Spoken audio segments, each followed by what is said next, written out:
And just like that, it's over. The torch is out, the athletes are heading home, and the Italian Alps have gone quiet. The Milano Cortina 2026 Winter Games are officially in the books. So let's recap the moments that really defined these incredible 2 weeks. All right, it's the question everyone's asking after weeks of non-stop action. Who really conquered the snow and ice?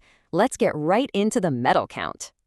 First up, we're talking about the big picture, the national bragging rights. Let's see which countries absolutely dominated the podium and went home with the most hardware. Now, for anyone who follows winter sports, this is probably not going to be a huge shock. I mean, you look at this chart and that tallest bar tells you everything you need to know. Once again, the team to beat at the Winter Games was Norway. It's kind of what they do. Okay, let's put some hard numbers to that. Norway is sitting way up there at the top with a massive 18 golds. The United States put in a really strong performance, nabbing 12, and then we've got a tie for third. Both the Netherlands and the host nation, Italy, hit double digits with 10 golds each, and Germany rounds out the top 5 with a very respectable 8. But here's the thing, 18 gold medals, that's only part of the story for Norway. Check out this number, 41. That's their total medal count. That is just unbelievable. That's not just winning, that's making a statement. Of course, the Olympics are about so much more than which country has the biggest trophy case. They're really about those individual stories, those moments of triumph, and the records that get absolutely shattered. Let's look at the moments that made history this year. In every Olympics, it feels like there's one athlete who just rises above everyone else and becomes the face of the games. And at Milano Cortina, that story belonged to a cross-country skier who put on a performance for the ages. 6. Just let that number sink in for a second. 6 gold medals for one single athlete in one Olympics. I mean, that is just a staggering achievement. It puts him in a very, very exclusive club of Olympic legends. So who was it? None other than Norway's Johannes Høsflot Klæbo. He was simply untouchable. From the sprints to the long-distance stuff, he pretty much single-handedly powered his nation right to the top of that medal table. It was an absolutely historic run.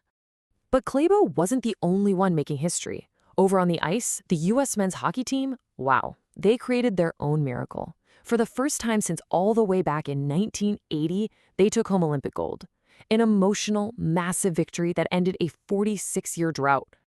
And the historic moments just kept on coming. Freestyle skiing superstar Eileen Gu soared to yet another gold. But then you had 2 incredible firsts. Brazil, a country we think of for summer sports, right? Won its first ever Winter Olympic gold in a wild bobsleigh victory. And Georgia, they got their first ever Winter Olympic medal of any kind in figure skating. These are the moments that show how the Winter Games are truly growing all over the globe.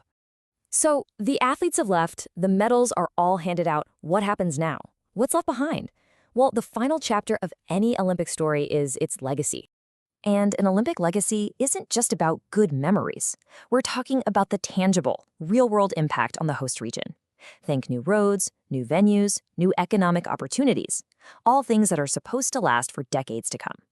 For Milano Cortina, the big focus was on sustainability, using existing venues whenever possible and sparking huge investments in the region's infrastructure. But the big question that always hangs in the air is, will this actually translate into lasting economic benefits for Northern Italy? Really, only time is going to tell if that massive investment pays off. And that kind of brings us to our final thought.